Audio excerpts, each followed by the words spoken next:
आज हम 12वां अध्याय पढ़ेंगे। अथ 12वां अध्याय। पृथु ने कहा, आपने कार्तिक मास में व्रत करने वाले मनुष्यों को प्राप्त होने वाले श्रेष्ठ फल को बताया। अब कृपा करके प्राचीन काल के तुलसी महात्म का वर्णन कीजिए। नारद जी बोले, पूर्व काल में सहस्रादि प्रदेश में करवीरपुर नामक गांव में धर्मदत्त नामक एक ब्राह्मण रहता था। वह विष्णु का व्रत करने वाला, विष्णु की पूजा में रत रहने वाला, द्वादक्षर मतलब ओम नमो भगवते वासुदेवाय, द्वादक्षर विद्या का मंत्र का जाप करने वाला और अतिथि प्रिय था।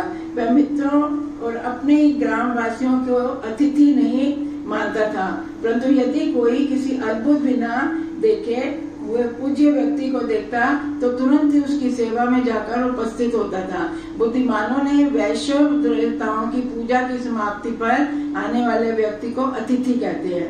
जब फिर जो है वह चोर, चंडाल, शत्रु या मित्र घातक ही क्यों न हो, अतिथि जिसके घर में निराश होकर लौटता है वह वहाँ पर अपने पापों को छोड़ जाता है और उस घर के पुण्यों को अपने साथ ले जाता है। जो व्यक्ति अपने घर आए हुए अतिथि का आदर सत्कार करता है उसे निश्चित रूप से बेल सहित 100 गायों के दान का फल मिलता है। एक बार कार्तिक मास में हरि जागरण हेतु धर्मदत्त ब्राह्मण कुछ देर रात बाकी रहते हुए भगवान विष्णु के मंदिर को चले। वे हरि पूजन की सामग्री साथ लेकर जा रहे थे कि मार्ग में उन्होंने भयानक नाद करती हुई एक राक्षसी को देखा। वह टेढ़े दांतों वाली, लपलपाती जीभ वाली, लाल आंखों वाली, वस्त्रहीन, सूखे शरीर वाली, लंबे होठों वाली और गुड़ गुड़ शब्द करने वाली थी। उस समय भय के कारण कंपित शरीर वाले धर्मदत्त ने हरि नाम का सिमरन करते हुए उसके ऊपर तुलसी युक्त जल का छींटा मारा।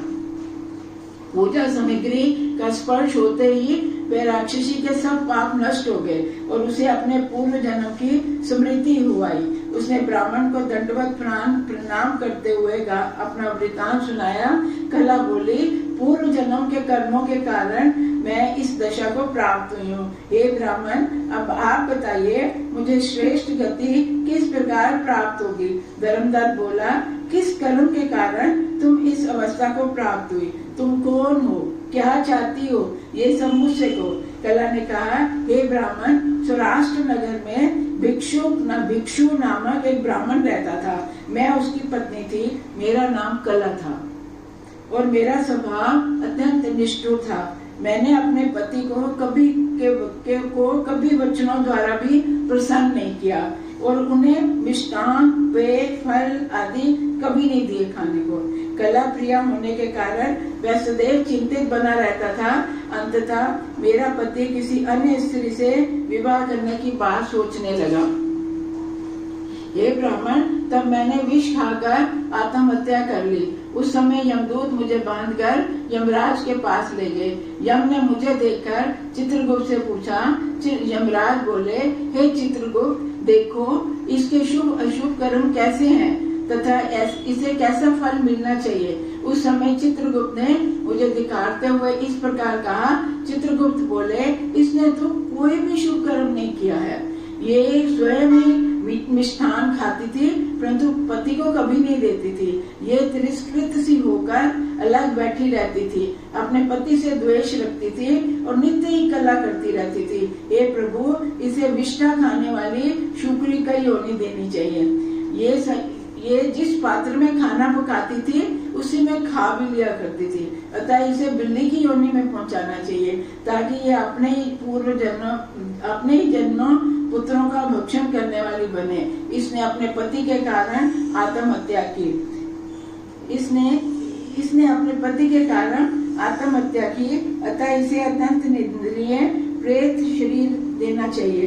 कला ने कहा, इस कारण मैं 500 वर्ष से प्रेत शरीर में स्थित हूँ। भूख प्यास से नित्य दुखी रहकर अपने कर्मों से पीड़ित हो एक बार मैं किसी वैश्य के शरीर में प्रवेश करके दक्षिण देश में कृष्णा और वेणी नामक नदी के संगम स्थल पर जा पहुंची। जैसे ही मैं तट पर पहुंची वैसे ही मुझे एक वैश्य के शरीर से शिव तथा विष्णु के दूतों ने बलपूर्वक बाहर खींच लिया। उसके बाद मैंने तुम्हें भ्रमण करते हुए देखा। तुम्हारे साथ हाथ से तुलसी जल का स्पर्श पाकर मेरे पाप दूर हो गए हैं। हे विप्र, अब तुम कृपा करके मुझे ये बताओ कि मेरी मुक्ति किस प्रकार होगी। 3 भयानक योनियों के अंतर्गत ही मुझे ये प्रेत शरीर मिला है। धर्मदत्त बोला, तीर्थ दान व्रतों से पाप नष्ट हो जाते हैं। तुम प्रेत शरीर में रहते हुए उन्हें नहीं किया जा सकता। तुम्हारी स्थिति को देखकर मेरा मन बहुत खिन्न है। तुम्हारे जैसी दुखिया का पाप नष्ट नहीं हो सकता। तुम्हारे पाप बड़े भयानक हैं, वे 3 योनियों से एकत्रित हुए हैं। तुम्हारा ये प्रेतत्व जो और भी अधिक भयानक है। तुम्हारे पाप अल्प पुण्य से दूर नहीं होगा।